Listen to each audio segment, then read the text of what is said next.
Vamos lá, então, a nossa conexão aqui foi feita com o ex-ministro do Supremo Tribunal Federal, o professor Eros Grau. Bom dia, professor. Bom dia. Agora estamos nos ouvindo em alto e bom som. Vamos lá, estamos aí diante já da ministra Carmen Lúcia, que vai definir, né, como será escolhido o novo relator da Operação Lava Jato no Supremo Tribunal Federal. Como deve ser escolhido o novo relator da Lava Jato no Supremo, na tua opinião? Olha, e quem decide isso é o Supremo. Eu sempre entendi que nós devemos nos entregar ao que decide o Tribunal de Última Instância, sem discutir. De modo que eu acho que quem deve decidir isso é o próprio Tribunal. A mim parece, no entanto, se me for permitido dar uma opinião, que deve ficar com a turma. Uhum. Não é? A mim parece isso. Se eu ainda fosse membro do Tribunal... Aliás, você falou ex-ministro, isso não existe, hein? É ministro sempre. É ministro aposentado. Tá bom. Vou corrigir esse lapso, essa falha. Não, tá perdoado. Se eu estivesse lá, eu entenderia que deve ser a turma, mas isso vai depender do próprio tribunal. Então o senhor não vê nenhum problema de ordem jurídica ou qualquer de outra ordem pelo fato da ministra Carmen Lúcia já ter homologado essas delações? Não, eu acho que ela procedeu do modo mais correto, né? Porque foi algo que tinha que ser decidido imediatamente e no período de recesso é ela que decide. Uhum. Foi uma decisão correta. É a saída mais republicana, na opinião do senhor? A saída correta é sempre a saída republicana. Uhum. Certo. Ministro, a gente falou aqui sobre quem vai ficar na nova relatoria da Lava Jato. Agora, em relação ao substituto de Teori no STF, a gente sabe que ele vai ser indicado pelo presidente Michel Temer e tem que ser aprovado pelo Senado. O presidente Michel Temer, que é apontado na Lava Jato, o Senado, que tem vários nomes que aparecem na Lava Jato. Será que isso abre brecha, e mais de uma vez a gente já falou aqui no Brasil, para se discutir a forma de indicação para o Supremo? Será que esse seria o momento de a gente, de repente, rever essa indicação para o Supremo, já que são tantas pessoas que estão ali sendo investigadas na Lava Jato, que vão ter que apontar aí um nome para a corte agora no lugar de Teori Zavascki? Não, eu acho que esse é um tema a ser discutido, a ser objeto de reflexão, mas, sinceramente, do meu ponto de vista, isso não pode ser feito agora, não deve ser feito agora, porque qualquer decisão que se tome agora vai ser influenciada, vai ser afetada por essas questões que são meramente temporais, são questões de agora. E essa decisão vai ser uma decisão para sempre, não é? Agora, caberia no Brasil, por exemplo, um sistema semelhante ao que a gente tem nos Estados Unidos, como eleição, alguma coisa nesse sentido ou não? Ou você acha que a indicação ainda é o melhor sistema? Eu acho que a indicação ainda é o melhor sistema, porque, veja bem, essa indicação ela não obriga o Senado, né? O Senado pode simplesmente dizer que não aceita. Isso já aconteceu no passado. Já aconteceu no passado 2 vezes. Eu não sou capaz de me lembrar exatamente os nomes agora de ministros, mas lá na Primeira República. E que foram recusados. Né? Agora, ministro, é o Augusto Nunes. Bom dia, como é que vai o senhor? Tudo bem? Tudo em paz, eu tenho grande admiração pelo seu trabalho. Muito obrigado, ministro. A recíproca é verdadeira. Só te peço uma coisa. Pois não. Quando eu digo assim que tenho grande admiração, a gente fica amigo, aí para de me chamar de ministro. Mas eu chamei de... então chamo... Chama de Eros. Muito obrigado, ótimo. Eros, é o seguinte, há pouco tempo, quando você foi indicado, por exemplo, os possíveis ministros eram indicados pelo presidente, referendados pelo Senado, depois da sabatina e ponto. Agora, os ministros fazem campanha para os candidatos. Há uma campanha aberta. Com o ministro Fachin, por exemplo, ele visitou os senadores para pedir voto. Isso é correto? Olha, deixa eu te contar, é muito difícil a gente fazer certas críticas, observações. Eu digo sempre o seguinte, que quem me indicou foi o presidente da República. Isso. E aí outro dia estava até com os amigos, eles disseram assim, foi o fulano que te indicou, o presidente fulano? Eu digo, não, foi o presidente da República. A República. Então a gente tem que ter absoluta e completa serenidade. Um cara que faz campanha, não estou me referindo a ninguém, mas qualquer ministro não, porque ainda não é, mas qualquer pessoa que faça campanha para ir para o Supremo, eu acho que não deve ir para o Supremo. Ministro Eros, vou aproveitar a carona na informalidade aqui concedida ao Augusto e te chamar de Eros então. Eros, alguns nomes, aproveitando aí o assunto que a gente vem tratando, alguns nomes vêm sendo cotados, né, para o Supremo. Verdade. Entre eles o presidente do Tribunal Superior do Trabalho, Ives Gandra Martins Filho, e o do próprio ministro da Justiça, o Alexandre de Moraes. O senhor tem algum nome de preferência? Qual análise o senhor faz desses nomes que vêm sendo ventilados na imprensa? Olha, deixa eu dizer uma coisa. Eu admiro os dois. Inclusive, o Alexandre de Moraes, o único erro da vida dele, ele foi ter sido aluno meu no Largo de São Francisco.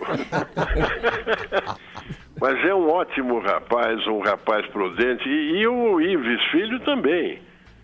Eu conheço há muitos anos, sou amigo do pai dele há muitos anos. Agora, é a questão aí sempre da prudência, não é? É a questão sempre da prudência. Vamos esperar o que vai fazer o presidente da República. Agora, Eros, se você ainda estivesse no Supremo, o que você faria para acabar com a brigalhada pública entre ministros? Eu chamaria os meus colegas e faria um apelo à prudência, à serenidade. Não é?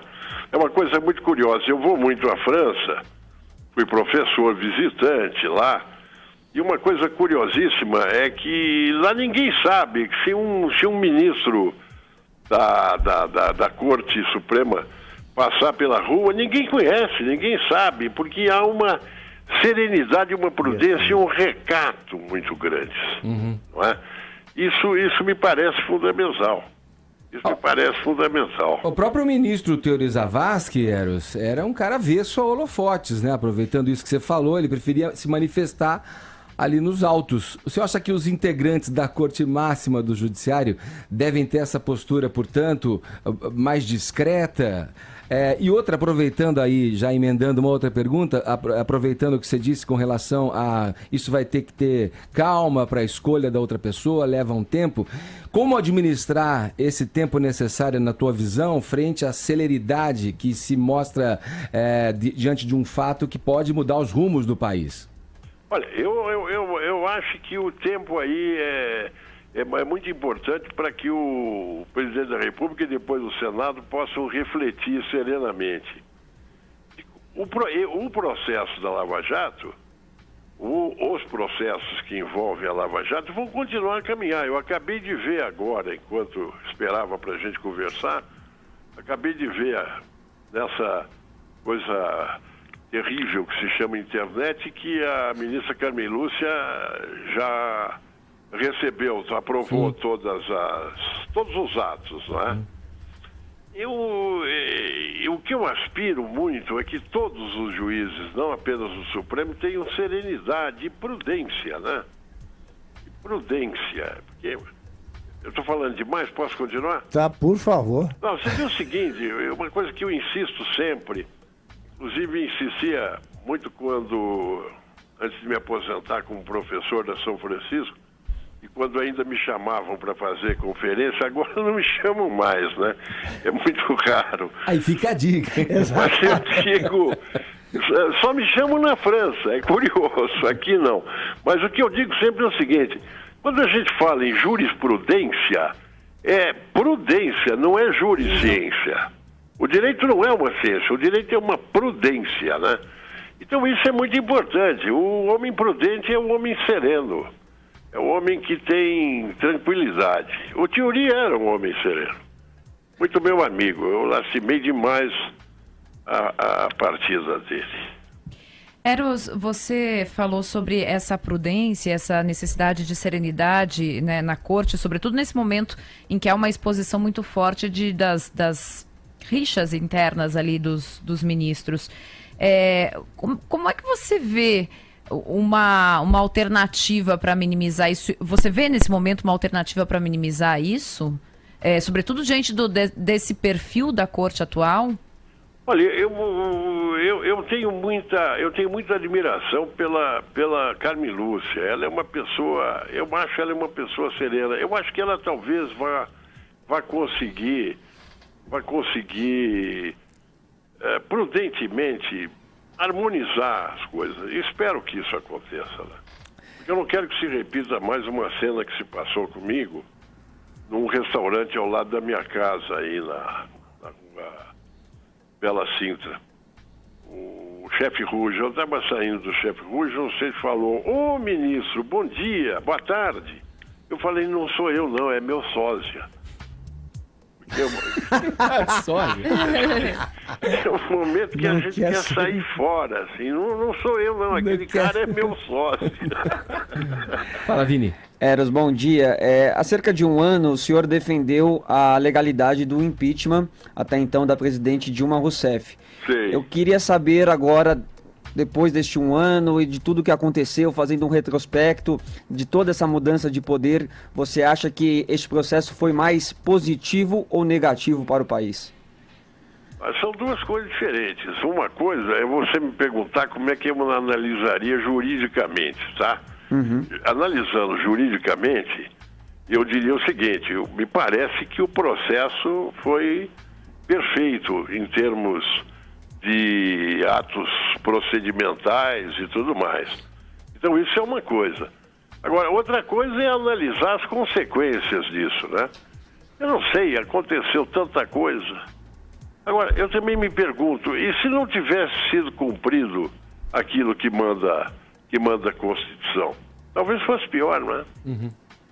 Agora, Eros, nós dois, sobretudo, vivemos uma época em que era preciso decorar o nome dos generais, sobretudo dos generais de exército. É verdade. Nós sabíamos quem seria, como é que era a fila, o nome deles, o que faziam, quem poderia ser preterido ou não, o que significava, etc, etc.